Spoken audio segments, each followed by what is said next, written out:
And for how long you stayed with that company? About a year, because then now he's at Kazi Plus, the co-founder, had a tech company. So that's now I went into the tech company where I was actually hired as a project manager. So there are two co-founders on Kazi Plus. Then the second one pulled me into his actual company. It's here on Olungurueni. Is that how you say that road? I don't know. It was here in Lavington somewhere. Okay. But yeah, then that's where I had a first office job, basically, where I go and sit at a desk. These other ones were all online. Yeah. You spent at your first place for a year, and then the second job you got. Was it the same role? Yeah. You were as a project manager. Yeah. And it's your first one and the second one. Yeah. Yeah. And then I stayed there for about, I think, a year and a half. Tried the event space. Went to event planning and management. Was a disaster. I learned a lot. But so it wasn't software? No. What was in software? I mean, type of projects. No. It was event planning. Event planning. Yeah. And then that just was a hard experience. All right. Why? I just had, it's a domain that I didn't know anything about. And then I think that when I was getting into the role is because I believed that it's the same skill set. If I'm an admin here, it's still the same thing there. If I do project management here, I'll do it there. So I figured it will be okay. Then I just went there and I found out it's not okay. So it's event management is different from software project management. How is it different? Like, I think what you were talking about earlier before we started, the domain knowledge for events. So event, is it really related to restaurant business? Yeah. So like if you have, like a concert, so you have to plan the sound, the vendors who are coming to sell on ground, the space booking, partners, sponsors. So that's a whole different dynamic. I mean, I tried it out for a few months, figured out that was not what I wanted.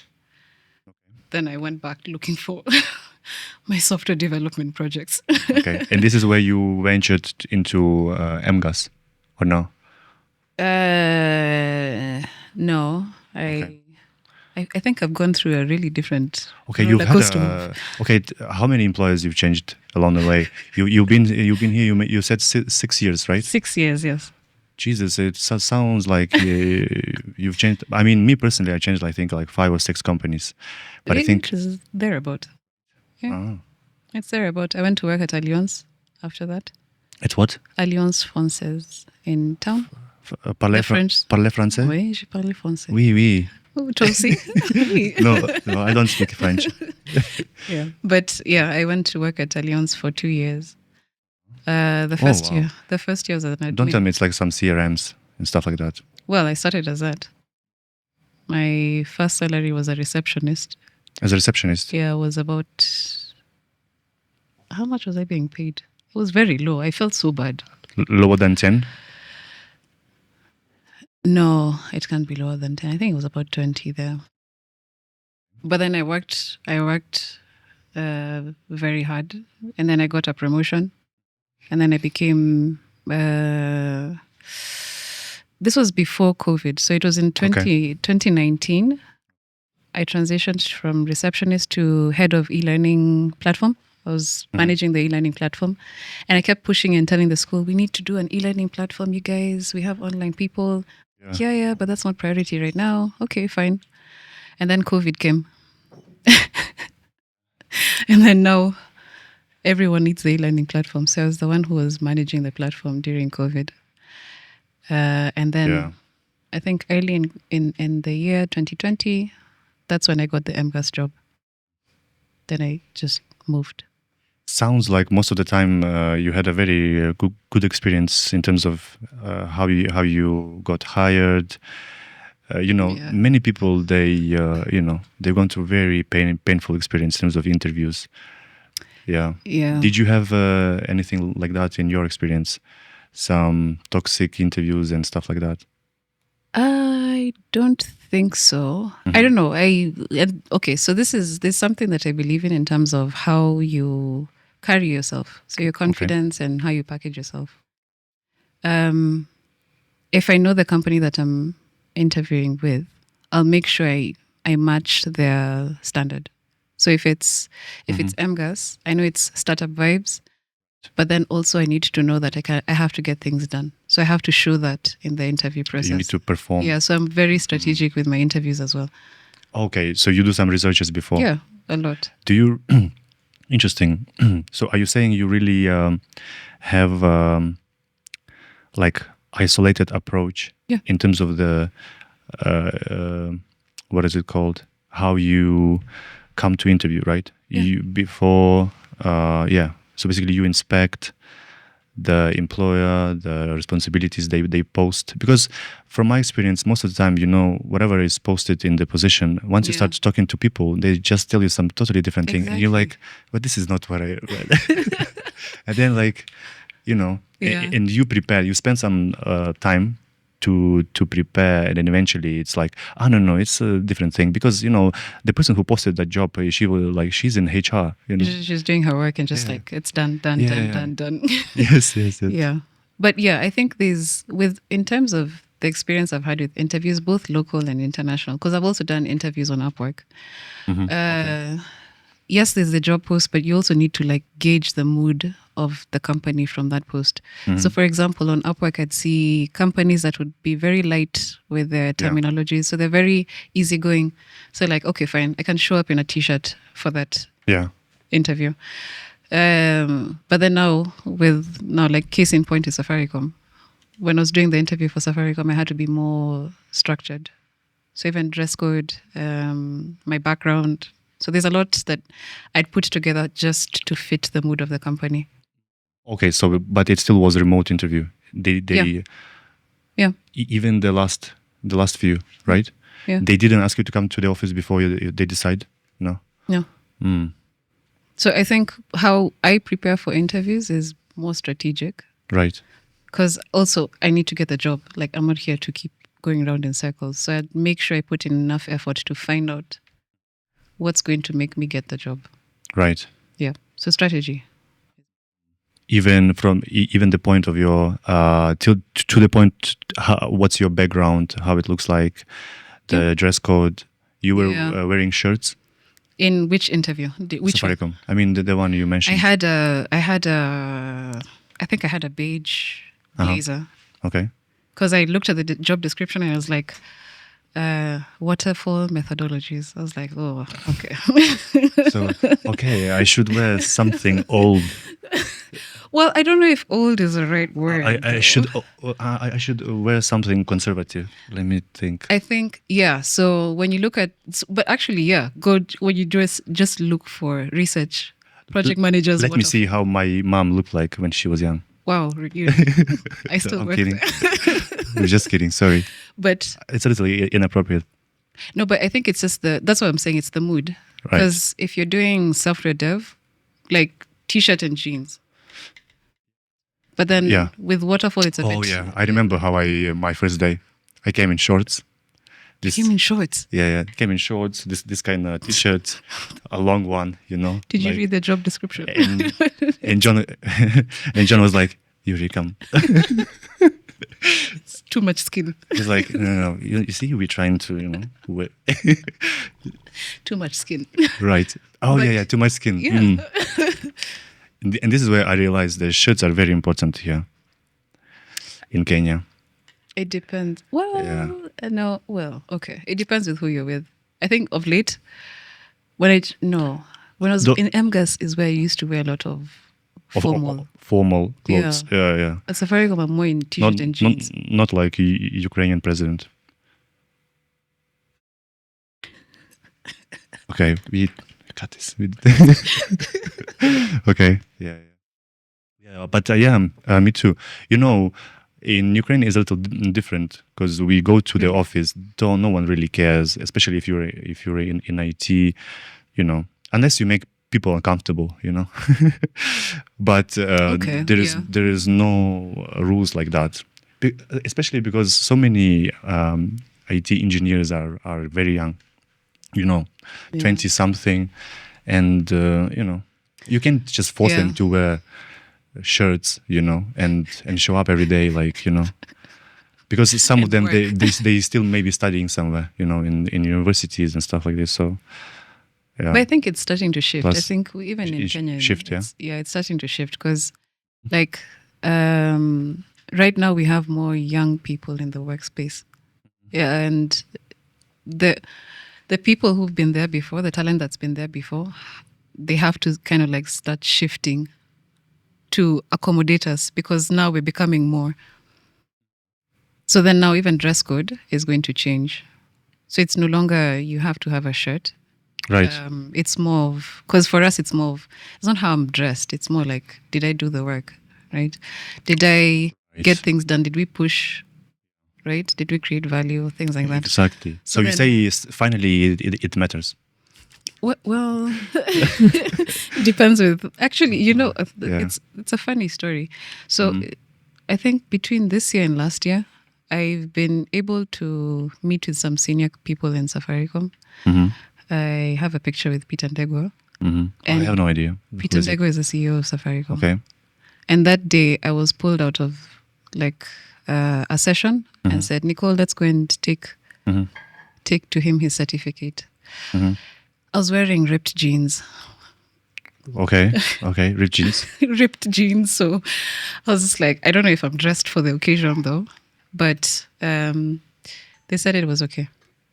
They said it was okay. So the point is that you're shifting from more formal or even smart casual to just this is the vibe. It's less structured nowadays. Okay. Yeah. Well, so it's still fine, right? Yeah, it is. But I agree. Actually, I'm very grateful, you know, for the experience I get in terms of, you know, because when you wear a shirt, you have some kind of responsibility, you know. I mean, it's not the same as you wearing shorts. And when you're wearing, like, I used to wear lots of white shirts and black pants, white shirts, black pants. Yeah. And yeah, it kind of makes this whole thing, you know, looks a lot more serious. Exactly. And people take you much more serious. Yeah. But it depends also. It depends with the audience. I mean, on a daily, it's okay. But then if you have meetings, just make sure you know who you're like dress for. You're meeting with. Yeah, that's true. Of course, I mean, if you're a back-end engineer and, you know, you show up at the office occasionally, that's a different story. But if you need to meet people, and I remember back in the day, we would meet. I think almost every week there were some new people, some new things. We need to go there. I remember where we used to go to Thika. Right. For like to upcountry basically, or to. What were we doing? Trainings. It was system trainings. Oh yeah, we were launching the whole thing. It was rollout. It was super important, right? And I remember Brian calling me. I was like, "You should be there by 7, not 7:01." Yes. Yeah. Not leave home at 7, but be there by 7. You know? Yeah, I remember. Wow, that was crazy. Yeah, because this is where, this is the time when the operation starts and everything. And it was very dynamic, rapid. And I get it. It was a good experience. I learned a lot. Yeah, exactly. Yeah, this for me, it also made shift or shape my work culture, you know, shaped it. Yeah. Okay. How many years in project management, or all of those years are project management? I think I can say 4. 4? Yeah. And product? No, 5. 5. Product is 1. 1. Cool. Like putting them all together, it's 1. But I'm working on it. You've done some certifications? That's where I'm at right now. So that's my next focus this year. Which one you are focusing on? Like Because I remember for me, it was also a great deal of research, Yeah. You need to understand which one would worth your money and time. Yeah. So once you post it in LinkedIn, people are like, wow, this is so good. She's know. probably so smart. From my certification, I mean, I get it, but Right. I think I've learned that just don't complicate the process. So just do a foundational. I think it's by scrum.org or Alliance, Scrum Alliance. Just the Alliance is product really owner. important here. So many people. Scrum Alliance is here. Oh, you mean Scrum Alliance? Okay. So what I'm saying is the product owner level 1 certification. That's the one which I'll get. I don't want to complicate it because I'll not do it. Right. So just get it done. What about this PMI The PMP. or PMP? Yeah. PMI, like this Project Management Institute, right? Yeah. That one is, I mean, yeah, that one is very important here. Even with our company, I've seen. So we'll see. Well, to be honest, we've had some project manager Yeah. with bunch of those kind of certificates, Yeah. and it just didn't go well. I mean, but yeah, that person had a lot of certificates. I think I heard Anthony talking about the same thing. Because you see, the certification is just, it's like a qualifier. But I mean, when I say certificate, I don't think I don't specify. I don't mention one of those. You can just get for free. I mean, like PMBOK, PMI, Yeah, like those I serious get them. ones. Yeah. Serious ones. Yeah. And even with those ones, sometimes if you don't have that experience on the Exactly. on that project and the team, Exactly. that's a tricky thing. So that's the reason why I'm not so keen on them, because I think there's a lot more learning, and I think the point of the certification is just to complement. It's not Right. kind of to lead who you are as a person. The things that you do, now the projects and the products that you do, that's now who you are. So I Right. did this, I executed this. I think that's the defining factor. So I mean, I'll do them, but no pressure right now. I remember when I started also project management, during interviews, Yeah. during my, let's say, during these first few years, the interviews I had, like the question about like what size is your team, how many people you manage, and what stacks and stuff. This was like the thing during that time. So they used to ask me a lot, but I think once I reached like 5-6 years, it's not a question anymore. But I remember back then, so many people would ask me like, okay, how many team you've managed?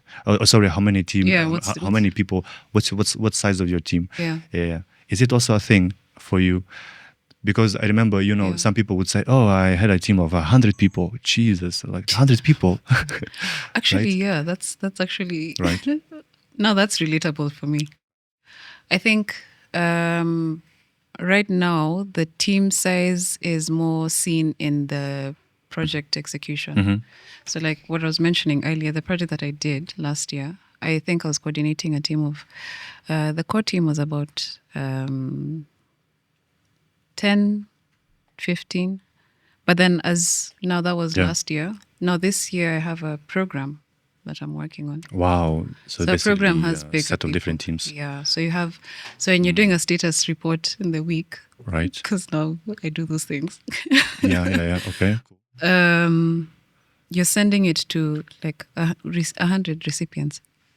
That's a status update. 100 recipients. Yeah. So that's because there's heads of departments, there's support engineers, there's a team that we're working with that kind of, I call them the API team, because they're kind of like they sit between two systems. So they integrate, they manage the data flows between the two systems. Right. And then you have the core users. So it gets complex. So back to the point on team size, I think at that point I didn't know what it meant, but like right now it makes sense because you're looking at the complexity that you're able to handle. And and then also now, who's the highest person on that like who's your most senior stakeholder on that list. So Right. then now people see, okay, Mhm. you're someone who we can work with, or you're still, so then they can categorize you as either mid-level or junior or senior project manager. What is the official name of the role, the person you are reporting to? He's a program manager, Program. So Yeah. you report to program manager, and program manager reports to who? a PMO. PMO, project management officer. Yeah. And project manager officer reports to The head of our division. head of division, regional. No, so within technology, we're split into two. So there's the networks domain Yeah. of the business, and then there's the DIT, kind of core like for software dev. Yeah. Yeah. So Okay. now we're within networks. So each of those two sections have directors. Okay. Yeah. So that's now who we report to as Okay. a PMO function. Mm-hmm. Yeah. And then those guys are under CEO. CTIO. Okay. Then CTIO, then The- CEO. Okay. Oh wow. So that's a lot of layers. You're right. It looks pretty complex structure, right? I joined and I was the last. You need to I would- spend a month to learn just everyone who's. I'm who's there. catching up now. Still now you like. It's a year. Right.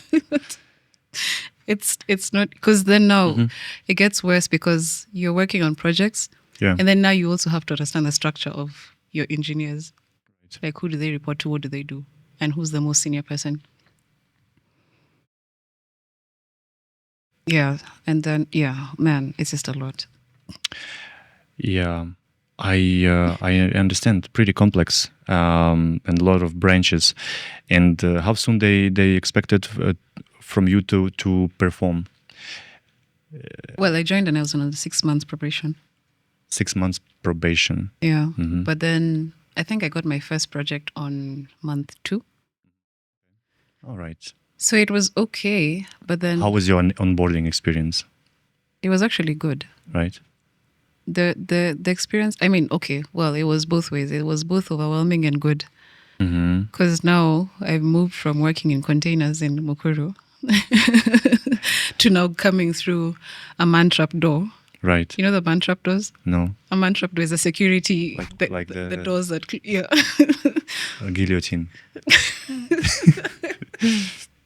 Well, that's a Yeah. bit extreme, but yeah. So you walk in through security Yeah. checks. Yeah. This is like I told you, there's so many people, like 6,000 employees.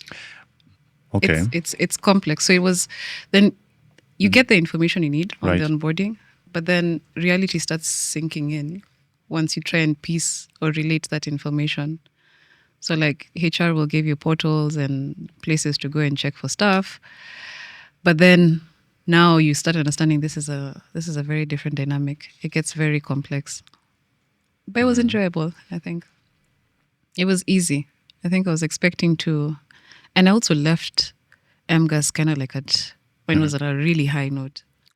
When you're co-developing a GI. Yeah, it was lots of moving Yeah. things, deadlines, Exactly. projects, so many different Custom app. work streams.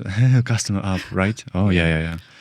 Yeah. So then I left MGAS with that energy and got into Safaricom and just like slow down. Yeah, it's slowed down. I felt like I need something to do, guys.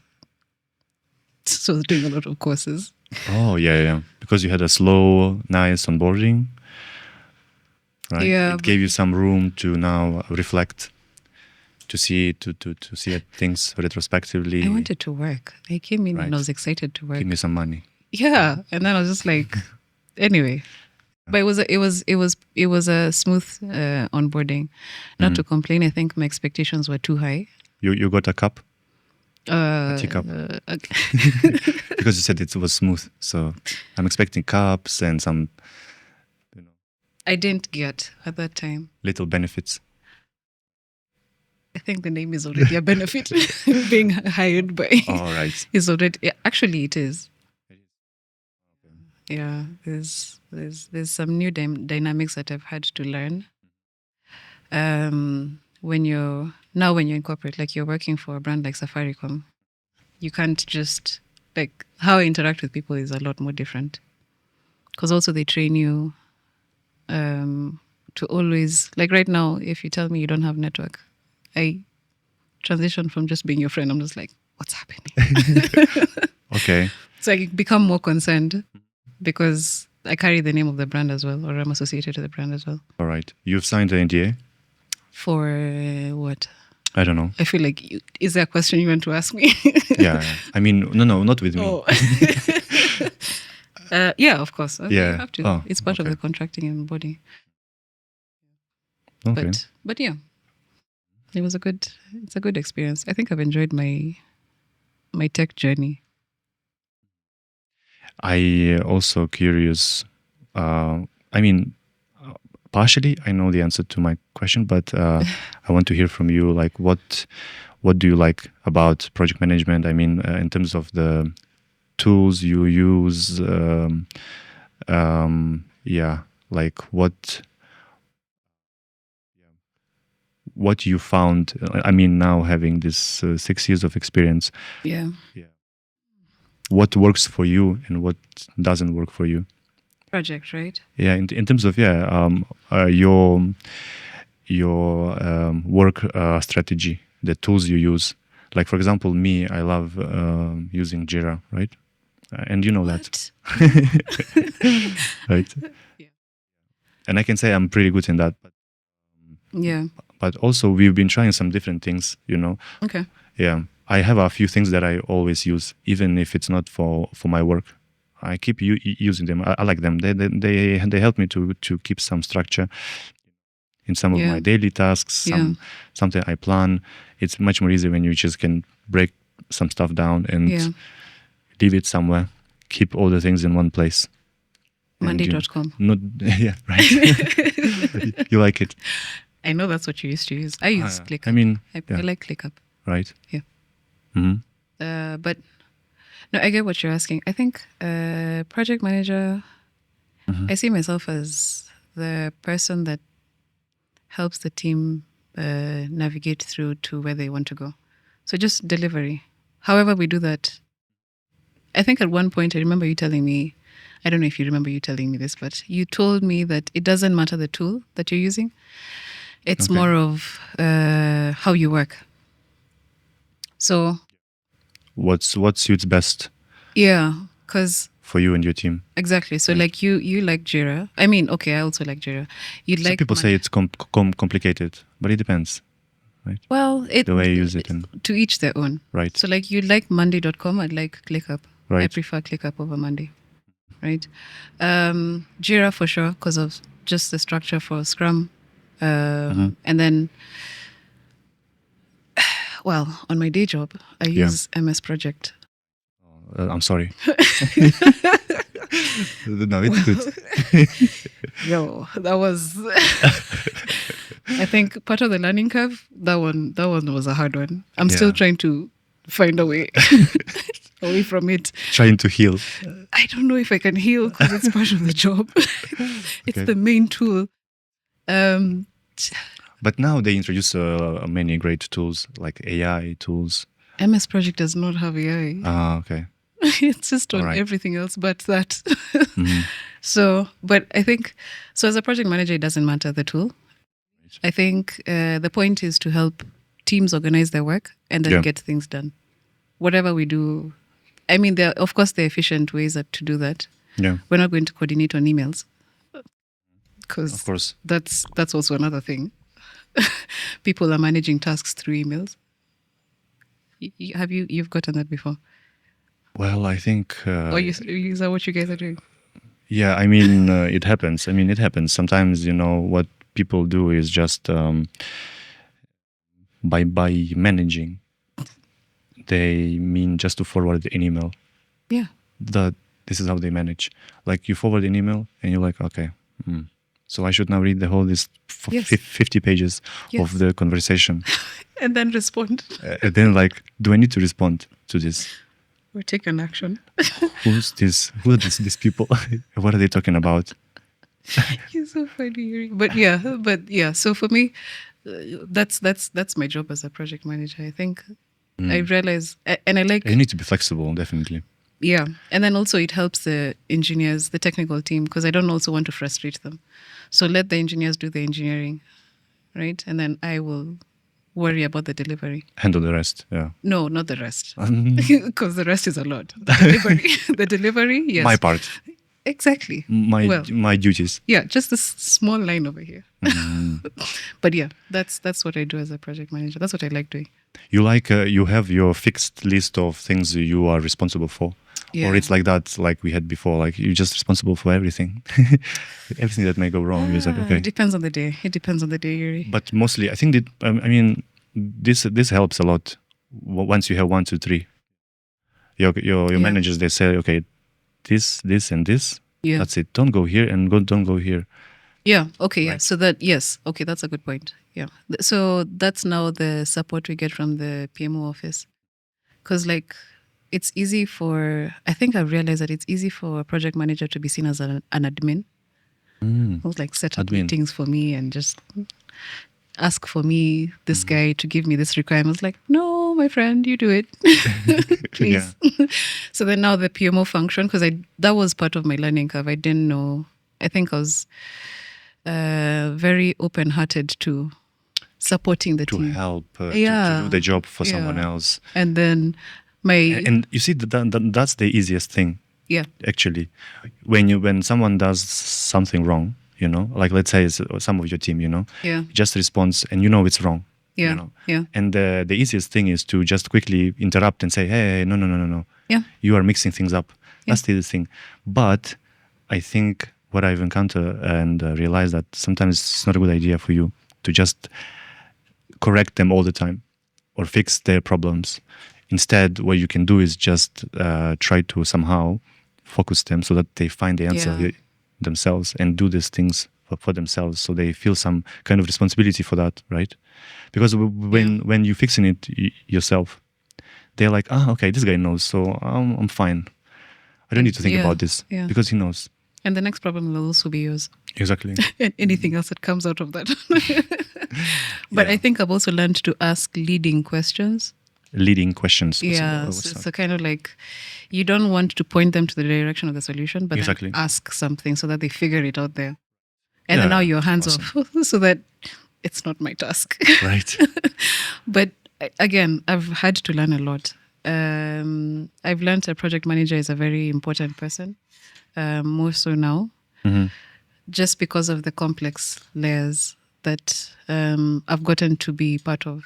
Whether it's systems, whether it's team structures, whether it is governance, like all those things now bring out the role of the project manager quite properly. Something that I'm really struggling with, though, is I think it's because I've been doing Agile for the longest, but there's something called an escalation matrix. You mean RACI? RACI or? Yeah, well, it's basically how you escalate issues. Escalation. Yeah, I know. That's not. Do you need to create? Yeah. One of those, yeah. You need to create for who? For the project team, like the whole. Oh, for your team. Waterfall. So I'm in waterfall methodology. Yeah. Right now. So you create those metrics for your team, or even for your stakeholders. And the stakeholders. Yeah. So this is where you see the project manager, because if an issue is taking like interesting, like over a week, or even like a week, depending on how big it is, let's say 3 days. And it's also based on priority, P1, P2, P3, right? Okay. So of course the priority also is based on the impact to the project or whatever you're doing, right? Of course, so then now, as a project manager, you have to always, now this thing of monitoring and controlling, that's you doing that. So you observe this issue that transitions, is it getting sorted out or it's still carrying through? So that's now when, as a project manager, you come in and you say, actually, guys, this thing has dragged and we need to sort this out. And then if it's still not getting sorted, as a project manager, you can escalate it up to another, like the next, it's like an SLA kind of breakdown. So you get it to the next stakeholder who can help you figure it out. Okay, so basically you come up with this escalation matrix, you share it with your program manager, and program manager says, yeah, it makes sense. The project program manager and the project team, like even to Because they should agree with your Yeah. idea, Yeah, right? yeah, They said, okay, if yeah. this thing, if P3 incident or something issue is not going to be fixed during 4 weeks, Yeah. now, we have to take it up to this next level. Then Yeah. if it's not, then you take it to the next level. Mhm. So it works, but it's something I never thought that I'd find myself doing it as a project manager. Tell me one thing. When you came to, when you started this role in at Safaricom, right? Were you the one who replaced someone else, or they just opened a new thing and you just Or it got was there? it was an opening. Oh, So it was a role. no, yeah. But I mean, you've replaced. Let's say someone left and you just came to replace it, or there was basically a new branch. No, there was someone who left. Someone who left. Yeah, So they left. Yeah, yeah. So they left some legacy for you as well. I mean, some of those metrics that you would have to review and say like, okay, oh, this is how these guys worked, or no? No, because they closed it within the project. So we don't have carry over things because it's within project. Okay. So are you telling me that person was just who left? Just basically, they finished their contract. No, they transitioned to a different role within the company. Okay. So, but then now there was a gap within the PMO office because they needed a new resource. Okay. Then they got a project manager. So I'm actually So they promoted one, but no. okay. The other one left to a totally different team. Okay. They went to become an engineer. Right. And then now the PMO office needed someone, a project manager. Right. So I'm actually I'm on level 0, like I'm at the bottom of the pyramid. All right. Because I'm the project manager. Then now there's program managers. Then now PMO. Then it goes upwards. Mm-hmm. Yeah. Okay. Very different. That was not an easy thing to step into. Right. But you've got some mentorship. Yeah, for sure. Some support. Yeah, I just needed emotional support at that time because my role. Okay. I came from working on the customer up to being project manager. Right. At the bottom of a very big structure. So, yeah, I was just working on small projects. Okay. So it's like you basically have different projects in this department, and for some of them it didn't require any matrix, some documents and stuff like this, and only basically the one who initiated those things. No, now so moving forward.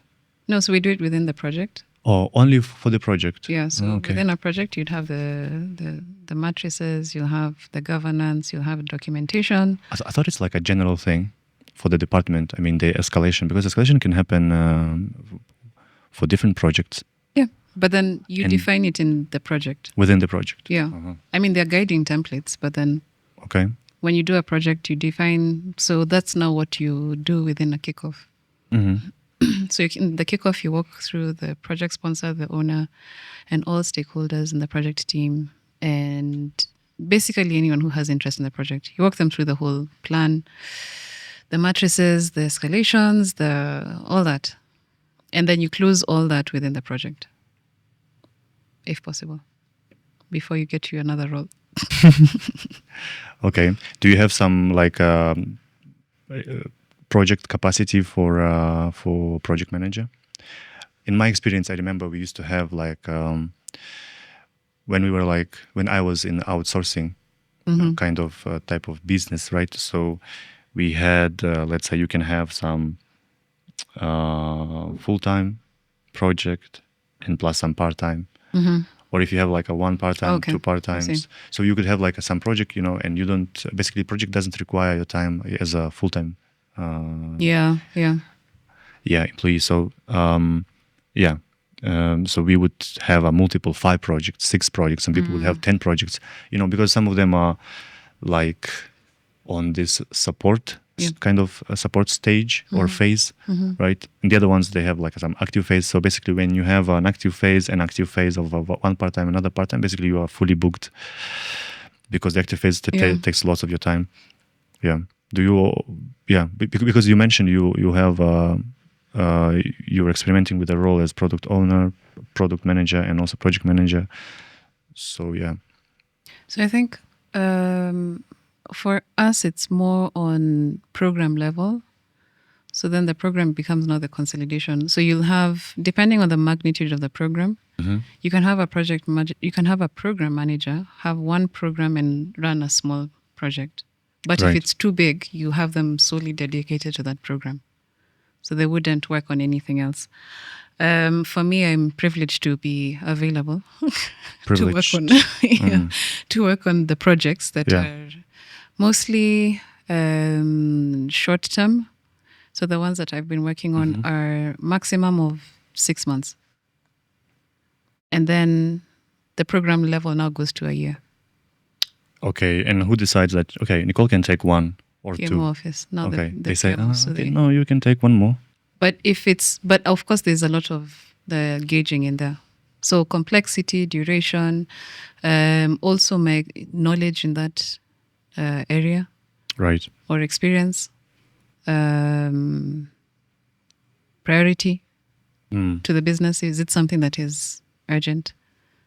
And if we're not able to do it, then now it becomes a discussion about who do we give it to, or how do we handle it. But there's some kind of guiding discussions on that. But it's very weird. It's such a different. Yeah. It's very. It's so different from MGAS. I think MGAS is, if you're feeling like getting a project, then fine.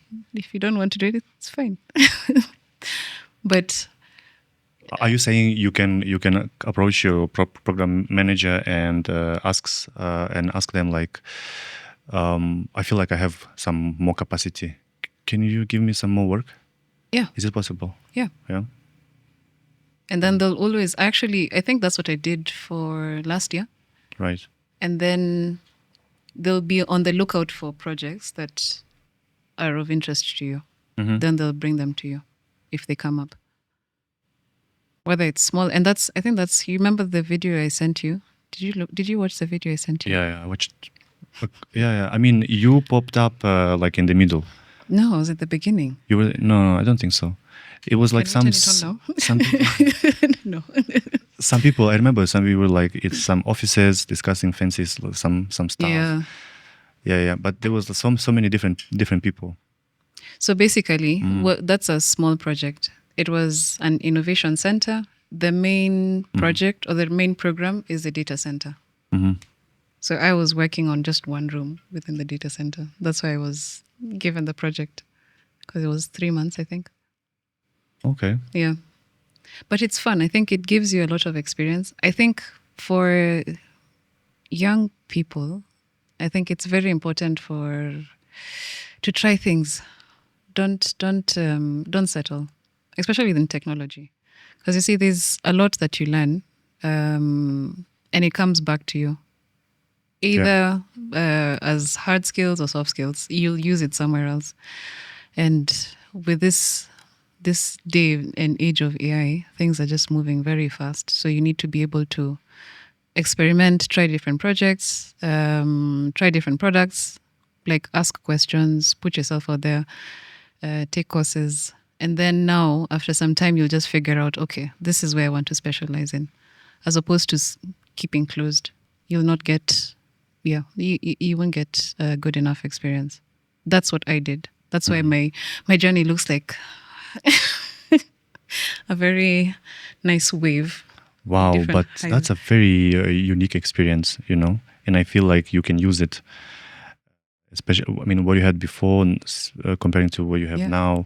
Now it looks like you are managing a very complex, or let me say, levitating in a very complex environment. All right. That gives lots of confidence, right? It does. It really does. I think, you can deal with very serious problems, and yeah, basically face much more serious challenges. Yeah, yeah. Actually, that's what it is. It's building your problem solving, critical thinking, the Right. muscle. So when you have different experiences, you're able to even, I think also something else is how you solve problems. Like if you're like now I'm core waterfall, Yeah. but then because I have agile experience, I have a different way of solving some of the problems. Mm-hmm. So then I look like an innovative person because Oh, wow, nice. how did you do that? Okay. Okay. But it was just because I put myself out there. I had different experiences, so I Mhm. wouldn't just solve something in a generic way. I mean, Right. I'll follow the process, but it will have some creative aspect to it. Right. I can imagine that because you know you can see some of the people, right? They finished some courses and stuff. Yeah. They follow some processes by the book. Yeah, and sometimes you just because of your already gained Yeah, experience, yeah. you can say, I mean, we can just do this way Yeah. to simplify things a lot, Yeah. right? Yeah, which is true. And that's not the defining. That And the makes it people don't different. get defensive when you like break some rules. Of course they do. Right. I think that's also the challenge with that. Because, and this is what I was saying earlier on, we have more people, young people in the workspace. So you're going to ask a lot of questions. You have this, you want to be creative, you want to use technology. Mhm. But there's some people who just like things working the way they just currently work. So what do you do? I mean, I think I've seen that a couple of times, and then also my physique doesn't help me because I look younger. So it makes it worse when I ask some of these questions. But Really? yeah, because like a lot of people tell me I look like a Gen Z. Do I look like a Gen Z? Yes, I'm not a Gen Z. But the But point once is, you start speaking, they understand. yeah, then they're like, Ah, you okay. sound older than. but the point is that there are processes that are there to just guide, but then we shouldn't be fixated on that. Allow for creativity in there, and you'll get pushback. I mean, I've seen it. Yeah, people have stepped away from working with me, but then they've been forced to come back because what I was actually talking about was actually working. So It's actually making sense. yeah. Yeah. And then I think that the older generations like this newness that we bring into the workplace. So they'll still come back because they have to, either because it's now a KPI or, but yeah. Yeah. And when you say tools, in the new era, right? Yeah. Do you have your portfolio in, or let me ask this: do you experimenting with ChatGPT in terms of creating all those projects inside? Because for me, I also like Yeah. you can create projects and then you can maybe give some input about Yeah. your team projects and stuff like this, so that once you start maybe asking questions or Yeah. polishing some emails, right? Yeah. It would Yeah. have already the idea of what you are referring to when you talk about some certain things in your email and stuff like this. Do you? Because for me, it helps a lot. Saves so much time. It does. I think emails, yes, especially when you're coordinating with a lot of people, or if it's something complex or technical. Actually, technical. So what I've seen a lot that I'm using is the Copilot transcriptions. Copilot is Microsoft. Yeah. Uh-huh. So within Microsoft, when you're having a Teams meeting, you can do transcriptions, and then we have That's technical nice. discussions. And then even as the conversation is ongoing, I can prompt Copilot and ask what has been discussed. Then you'll give me some bullet points During the meeting. during the meeting. Nice. Are you using Microsoft Teams? Yeah. And the AI notes. The Copilot is Copilot. now the Okay. AI I've not function. I've not tried that yet. Yeah, so there's a Interesting. Copilot license. So it's across the Office 365 suite. Okay. That's why it's not on MS Project. Mm. So Word, PowerPoint, I Yeah. don't know about Excel. And then emails, Outlook. Right. But I like that function on Teams. Me too. 'Cause- I tried it actually. Yeah, Saves lots of time. exactly. Yeah. It gives me the action points and summary. especially if you need to do a follow-up conversation on something, or if you're making a decision on a call. It highlights the areas Yeah. you discussed, people, the action points, not just action points, but I mean the things that were Yeah. discussed. And sometimes you need to correct some words. Yeah. I wish this tool would be profile-wise. I mean, like, let's say if you scheduling those meetings and whatever you've corrected before, maybe last week, it can learn it can now catch up. Because ChatGPT does that, right? Once you've explained, like, this is what I want, and please don't give me these long answers, just keep it short, or don't use this, don't do that. So from, even if you save it in long-term memory, I'm not sure if you know. Right? I've seen, So even then you create a new project, it would still fetch from long-term your rules, how you want this to work. That's very interesting. Copilot, I think there's also, at least with the one that's on Teams, the recordings, I think I don't know about the memory aspect, but I think also how we pronounce words. Right. And then also we have some terminologies that are specific to, like NGI. NGI is just a term that you coined. Right. So it's not anywhere else. So you'll find it, maybe it will put, the spelling would be wrong. Right. Yeah, so it happens many times. Yeah. But nonetheless, I think it now reduces the admin work for the project managers. That's something that I'm really enjoying right now. And then also it gives you, I think the action points is also based on who said what. So like if you're the engineer on the call and I say, what did Yuri say to this point, then it will pull it out even as the call is going or even after. Right. And then now, and then you use it for whatever you want to use it for. I mean, there are other things that you can do as well. I like creating presentations, but... Oh, actually, that was also in my head. Have you started using one of those new tools? Or also AI tools, but for presentations, if you know what I'm saying. No. Like a Gamma IO, right? Yeah. That's a great tool. I mean, not yet. Not yet, right? Not yet. I think I've started going into vibe coding.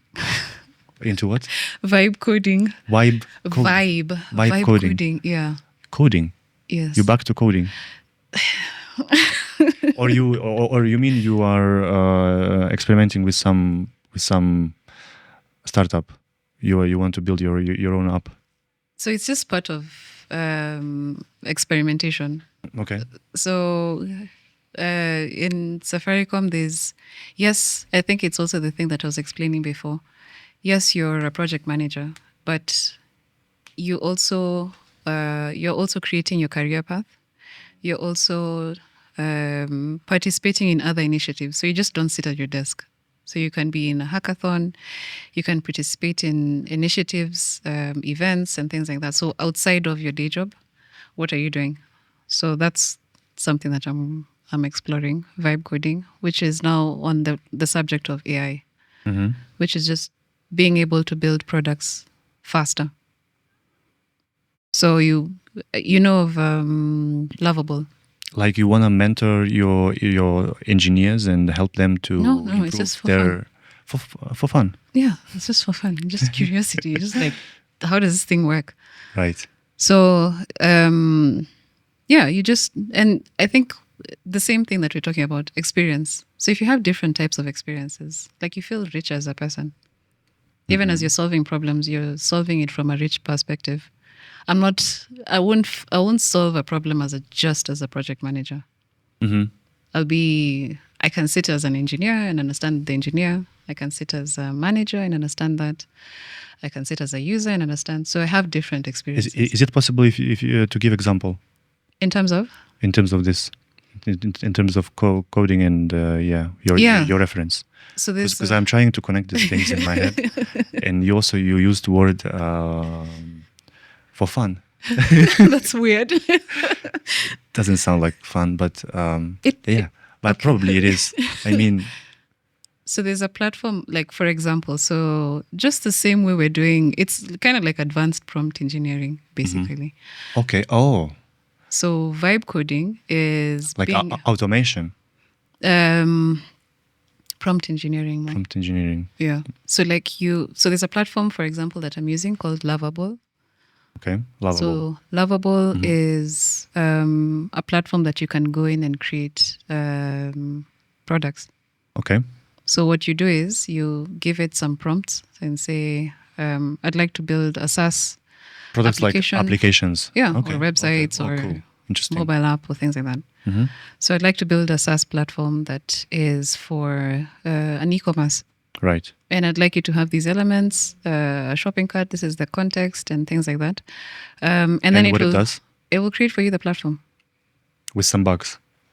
Now that's the next level of the prompt engineering. So it's the same, that's what I'm saying, it's advanced prompt engineering because... It's like no coding, but no coding. You are using vibe. Right. Vibe. So it's a vibe coding. Yeah. I get it now. Interesting. Yeah. So that's why it's fun because Have you succeeded in one of those? Yeah. Yeah, I think I was telling a couple of friends 2 weeks ago. I think one morning I was getting ready for the day and I had about 15 minutes to spare. This was at 5 in the morning. Before I stepped out, I was like, okay, let me just try this out. Because I heard it from one of the developers in our hackathon. We had a hackathon in March. They're talking about vibe coding. I was like, okay, was it like a try. closed event or open? It was closed. Closed. Yeah. An internal. Yeah. Yeah. So corporate. Yeah. What they call well, internal. Yeah. Yeah. So, but this is at 5 a.m. in the morning, and I decided to create a SaaS platform for actually what I'm saying, an e-commerce. And that's a perfect time to create some platforms. I created it in like 20 minutes. And it worked. Yeah. Okay. I need to try that as well. Of course, there are things that you have to go and figure out at the back end. But like it gave me the design, it gave me a homepage, it gave me a footer, it gave me the sub pages, it gave me like filters. Basically the main skeleton that you use. And then now you have to just go and look at what the back end looks like. Interesting. I think this is how you can reinvent the whole process of all those POCs and stuff, right? Yeah, exactly. Right? This is how you, instead of just drawing, you can ask AI to quickly come up with this idea. Exactly. Do it for you, like a template, right? Because the hosting is a different thing. But probably there is a solution for that as well. If you want to host it now. Or it's embedded. It's actually in there, and it actually links to GitHub. Wow. So it does everything. That's why I'm saying it's for fun. But to your point, it's, again, for fun because you can do prototyping quite quickly. Right. You can test out your ideas quite quickly. You can create ideas quite quickly. So right now, you can be a CEO of a startup just because you did some advanced prompt engineering. At 5 a.m. At 5 a.m. Look at that. But it's fun.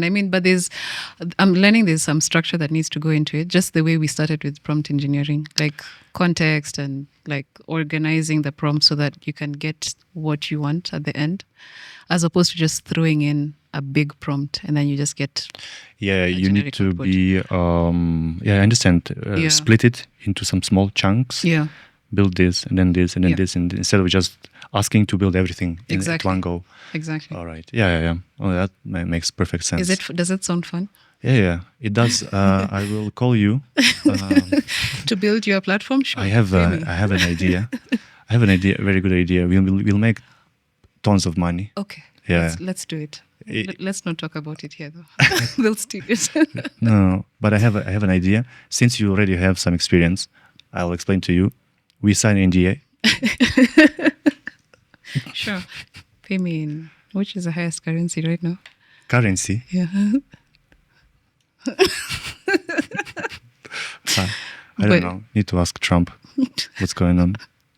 But you see, to my point, you've asked me for some help in something that is not core project management. Right. So you put yourself out there. But that's the benefit of being project managers, because you are overseeing things from what is it called, helicopter view, right? Yeah. Maybe you don't have that specific experience, Yeah. I mean, and stuff. Yeah. Yeah. But you've seen some challenges, you know, the risks. You know. To be honest, this kind of business, you know, I mean, what do they call it? Okay, I don't remember the proper naming for this, but there's a whole industry Yeah. of people who build these small apps and then sell them, you know, and they have like the whole market for that. And some of them, like I remember, I met a guy last week, and he said, like some British guys, they built some service to, you know, to offer some. To provide some services, basically to manage customer and the client in some specific area, in some specific domain. Yeah. Like you need something fixed in your house, whatever, you know, and you have your app. You can. They build a very nice and Are you talking about TaskRabbit? probably maybe. TaskRabbit Right. is I know of TaskRabbit. So I in the heard States. a few things, like a few applications like that. Yeah. They build them and they sell them. After they Okay. sell, they start building new one again, sell Yeah. them. So yeah, most of them, they are. I mean, I have a friend in US, and there's a lot of apps like that on the Yeah. market. A lot. That market, and their market is super busy. A lot of things. Basically, they have everything. I mean, a lot of things comparing to what we have even like in Europe Yeah. and Okay. what we have here. Yeah. You can basically, okay, if you want to have an application for some, I don't know, for ladies, for pregnant ladies, or for kids, or for some old people, you can just look there, you know, and their market, and they probably have a lot of things already there that are working, you know. Play Store? Are you talking about Play Store? No, I'm joking. Yeah, I mean, They've built it sounds like they've built like another. It's a It's- marketplace for applications. yeah, but basically. I mean, the market. I mean, U.S. market is so busy, and they have Yeah. lots of proposition. Okay. So yeah, I think that's going to increase lots of now ideas. with AI Mhm. because I think it would equalize with AI. equalize. How come? Lots of those things will come here and be used here. So I mean, you know, with AI, you have access to do Yeah. it. You would not need to spend a year Yeah. of building it. Yeah. So I would just quickly, I mean, what you said, at 5 a.m., I wake up, make coffee, Yeah. right? Yeah. And just quickly do some application. Yeah. What I feel like it can help. What excites me basically Yeah. the most. Yeah. Exactly. Right? Yeah. Yeah. For you, the exciting thing was CRM. E-commerce. and E-commerce. Oh, sorry, and e-commerce. Yeah. Yeah. Okay. Or you can actually create things that solve your problems. So Right. if you need an app for something hmm and you don't find it on the app stores, Anywhere available, right? yeah, like to the way that you like it. Especially, I think in African markets, there's that a lot because it's usually borrowed from the Western markets, right? So you have, even if it's a budgeting app, financial budgeting, it will Like to manage your finances. So it would be in the context of the American market. right. But then now, Oh, yeah, with the different AI, context. Oh, Yeah. yeah. So then now with AI, because I'm not getting an app that would suit me, I'd be able to build it for myself and just use it for myself. It doesn't necessarily even have to be something sellable. I agree. Yeah. So there's going to be a lot of that exploration. I'm hoping as the talent in technology, we can do that a lot more right now and build ourselves our own apps. Yeah. You know what Elon Musk said some couple of weeks ago? Like he said, in the future, maybe like in the course of this of the next few years, Yeah. you will be able to build anything you want. You know, it's basically even in very different industries. I mean, Yeah. let's say if you have a robot, Yeah. right? So you would just decide, okay, your robot, I want him to be a software engineer, or I want him to be a designer, or this. And basically you, upload all the skills and through AI, you know it can learn, right? So then, so basically anything you want. I mean, you want to run a business in anything, any industry. You have like you have your clone, and you say, okay, you should know math, you know, You should know. But actually, it's right? there. It's already Right. there. I think Google did a release last week or 2 weeks ago. Mm-hmm. They're called AI agents. We also saw them in one of the teams in our hackathon. And basically, it's what you're saying. You give it the context of a specific talent, and then the only thing that you do is you manage your agents. Right. Yeah. So I mean, you evolve together. yeah, so you just keep giving it the context, and you keep correcting it, and you just manage them, and then they Right. give you what you want. And in if you return. don't like you want to have you want to invest or Yeah, you want to build your own clothing brand, right? yeah, yeah. So You have the same. and yeah, yesterday you knew a little, almost nothing. Yeah, But tomorrow with this tool, you can just say, okay, yeah, this is what excites me, but I have no idea how this thing all work. yeah, But with this, now you are basically become pro yeah, in any industry, and you can build your own up. So I think the values would shift, because before, you yeah, know, yeah. something unique in you much was like that obvious in terms of like okay, we should hire you because you know this. But now that would be something hybrid, I guess, because it's not about just you, but now like what can you achieve with your clone, let's say, with Yeah. your AI profile, agent, robot, I don't know how to call it, right? All the above. All in one. Yeah, but Yeah. I can see that. I can see that actually happening. It's already happening. I mean, I think the one thing that I'm a bit nervous for is the introverts are going to keep staying inside, because now you have agents that are your friends. Oh yeah. Because now you can build your platforms at home. You can, or online. They can sell your business. They can market it. Then just be there with you and your agents, and you can actually make your own. Actually, how about having an agent that is your friend? Give it the context of you're Exactly. my best friend, and Right. talk to me as a best friend. Support me. Always say I'm right. Depends on what kind of friend we are talking about. Yeah, In which it wants context. Yeah. yeah, but it's a crazy thing right now. I think there's a lot of buzz on AI. I see it just as it's like another technology that facilitates. It's not the main product. Like it's just it's like a programming language. Yeah. Like you're putting it like there's too much buzz on it. The point that we're actually forgetting what it is. It's just a technology. It's not the product. So I think even internally we build the product that I'm working on has an AI function to it. It's going to have What kind? Is it like a language model or it's some ML? yeah, so it's going to have AI ML, but it's more of data analysis, forecasting, Okay. understanding of behaviors and the like. But I think the word AI is a buzzword, is my point. Yeah.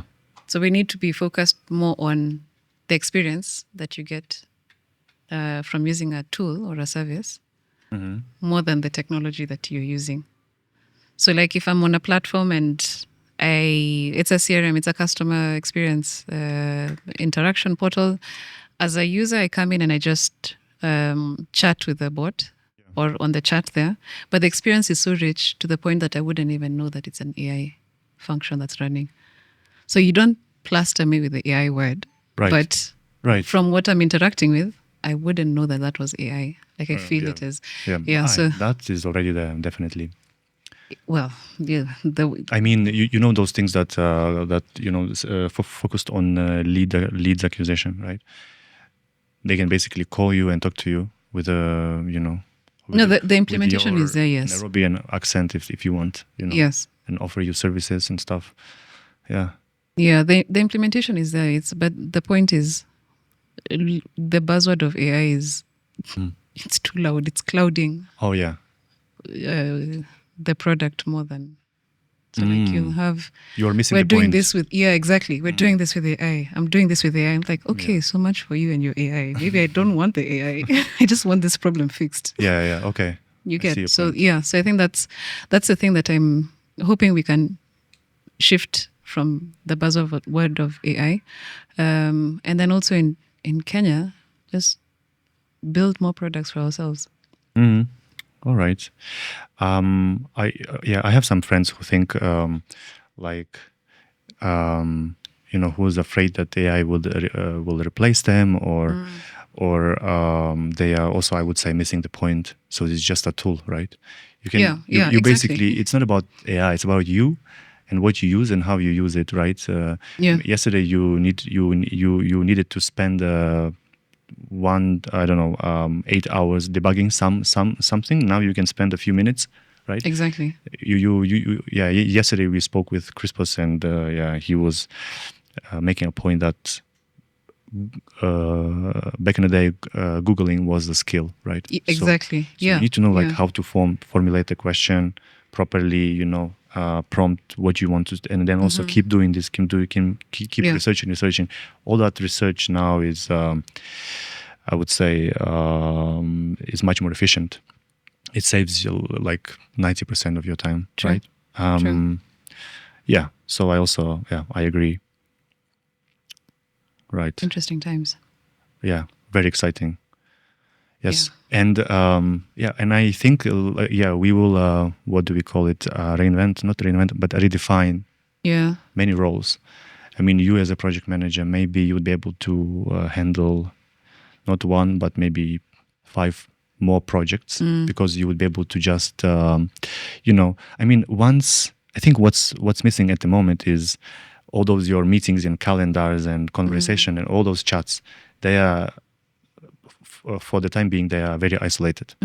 But I think once one of your AI agent has access to all of those, right? All of those. I mean, it sees your calendar, all the upcoming meetings and everything, see how you respond to messages. You can create your own right? Your own profile that would do the same. And for you, it would just highlight you the things, and you'll be That's just, a good okay, one. yeah. And you're like, okay, yeah, this is okay, this is okay, or this is not okay. I need to respond to this myself, right? And this is okay, okay. And this is where I need to step in. This is where I need to step in. Are you giving Microsoft ideas? They should pay you. I hope. But that's a good point. I think also it comes down to suggestions, like in terms of what you're saying, organizing your work. And it can tell you, based on previous conversations that you'd had with this team, I'd suggest you consolidate all of this together and you tackle it in one meeting, as opposed to always sitting through meetings and workshops and things like that. What you mentioned before, like when someone wants to manage you by just forwarding you an emails, right? Yeah. That thing can also be improved. So you don't need to go through the whole thing. What you now will be having maybe just like some actions for you, not emails, but actually the thing that you need to learn. They need to know or act on or something like that. That's another thing of redefining the role of what is project manager. Because some people think, oh, it will replace. I don't think so. It's just they change the whole concept. I think, okay, yeah, it's true. As a project manager, I don't know about AI. I feel like it's really cut a lot of work. A lot. Yeah. The future for project managers is where I don't know, but yes, there's the human element that is there, that is needed. I understand. I appreciate stakeholders, talking to your stakeholders, fine. But I think maybe it's because I'm at the point, I've reached my peak with project management. I think I want something really exciting. So that's why I'm not even looking at it in that range. Is there anyone, any company or technology you would like to work with in Nairobi? I mean, I know you like Safaricom. It's the best. Yeah. Right? But I mean, is there also anything else that excites you in terms of you think like, okay, these guys, they have a like beautiful environment, nice offices, or I mean, or maybe let's say they're very innovative, or maybe they pay very, very good salaries. Yeah. Yeah. I mean, is there anything like that in your mind? if you asked me this last year, I'd have Yeah. told you. Right now, I don't think so. Mm-hmm. And the reason why is because I feel within within the space that I'm in right now, Yeah. I'm already getting all of that. Yeah. Okay. So, because when I was in MGAS a year ago, I hadn't, like, I was still exploring things. And then now here in Safaricom, I'm getting to interact with these different teams. I think the company itself is big enough to handle those asks. So, like, I interact with guys in cybersecurity. I'll interact with guys in supply chain. I'll Right. interact with guys with finance. It's very different. I think what I want to do a lot more right now is be part of communities that push a lot of the market trends. Yeah. So that now we're in the forefront as the young talent and as a professional to have now these leading conversations. We start defining our future for ourselves, because that's what I'm looking for right now. Whether it is through a meeting, whether it is through a conversation like this, it Yeah. doesn't really matter. But I think that's what I'm looking for at the moment. Okay. Did I just say that my employer is good in so Yeah, many yeah, words? Yeah, you've been saying it for an hour now. It's just that good. So man. for 2 hours. I'm sorry, I can't help it. So I think they should give me a bonus for free marketing. yeah, who knows? What would be the salary range for, let's say, if you're lucky and you can negotiate your salary very well, or if basically we're talking about some basic salary in the market. Let's start maybe from project manager and finish with product. So what would be the difference in a salary? With the same number of years experience. Yeah. Okay. So we're taking 6 years project management. Yeah. We can take more if you want. Let's say it's 7 or 8, so that we like a little projecting the future. You know. Yeah. Yeah. My promotion, because I'm 6 years experience. So you're asking my current. Yeah, and actually, who knows what will happen in 2 years? Maybe you'll venture into delivery or into product, because the times things are changing now very fast. You know. I think it depends. So there's a lot of determining factors. Of course, the organization maturity, how much money they're making, whether it's a startup, a corporate, or things like that. Of course. But I think what I've seen is the range would be either for 5 years, it depends, from about 250 to 350 a month. For a project manager. Okay. Product manager, that one I'm not quite sure, because it's a space that I'm also learning, but I'd think it would be a bit more. If there are product managers who are listening and it's not more, I'm sorry.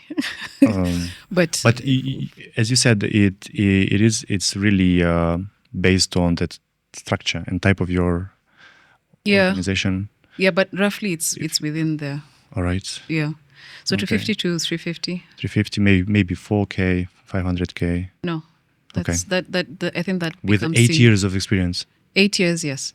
Oh, yeah. Let's say 10 years. Let's just pick a 10 years experience. Once you are 10 years, you're like a senior now, right? Yeah, but again, it comes down to the organization, because I think with a senior with a program manager. Yeah. I think the expectation is that you'd get something from 350 and above with 8 years. So like 350 to 450. I mean, if you're being hired by a tech company like Microsoft and they might, I don't know if they still do benchmarking, but they would want to be a bit more on the competitive edge. Are you saying these large companies, they offer more than the other companies? Yeah, I think so. Especially on the product side. Because my understanding is that they'd want to get more insight in terms of how to penetrate their markets. So the talent that they're hiring needs to be like really good. for them to Okay. be able to be led through into the market by that talent. So salary would be something that they would be able to give a higher amount. Hmm. Yeah, but I don't know. I could be wrong. Okay. Yeah, but I think so. Right. Okay. Yeah. And what about what we call a program? The same. Program manager between 350 and Right. 450. All right. Yeah. Okay. 500 is in PMO range. Mm. Yeah. Okay. I think for me, my experience is both local and just international, but Hmm. I like being home. Right. At one point in my life thought I'd go and work I'd relocate to Australia, Okay. but I think after looking through the dynamics, I just gave up on that idea. And then now, remote working through COVID just accelerated the fact that I can be somewhere else, but work from here, get a different experience, but work from here. Right. So, working in Nairobi is okay for me. It's very fun. It's very challenging as well because we're all smart people who are trying to outsmart each other. So, Right. The competition is Yeah. great. it's very high. So, and as tech people, we want to be ahead always. Right. I mean, if you compare it with the other markets, I think Kenya is doing really well in terms of the talent we have locally. The only thing is that we need to keep that aggression and just build things that matter, like have our things out there. Now that's why I'm saying leveraging AI to kind of like put, like, at one point we're being called the Silicon Savannah, but I don't know if that was just a buzzword. I mean, for me, it made sense, right? So let's see it now with AI. So if we have tech talent, let's see them now build those products. Let's see us push things around governance on the AI, use of AI. Let's have systems working for our people. So whether it's at home, whether it's in the office, whether it's in government, whether it's in hospitals, yeah. But I think working in Nairobi is fun. You get to do a lot of different things. Sometimes you learn the hard way because there's some experiences that are very expensive. This is my first podcast, I think.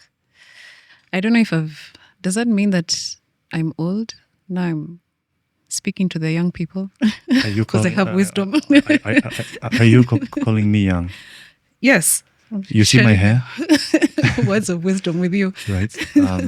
Okay. But yeah, no, but this has been fun. I think it's also good to just look back and see what you've come through and then see that sometimes it doesn't make sense in the process. You're going through everyday work, but then over a period of time, you look back and you're like, okay, I see how that experience helped me. Yeah. So I think it's also been a reflective moment for me. Yeah. And just hearing me talk about my it's very insightful. Once it's out, you'll compare to also because so far everyone I was talking to all from IT. So it's interesting. It's interesting to compare. What drives people and what kind of career and the future they see for themselves and the expectations and everything. And and especially for the people who knows very little. And that's a good point. The only thing lots of people what they think about IT is just the coding.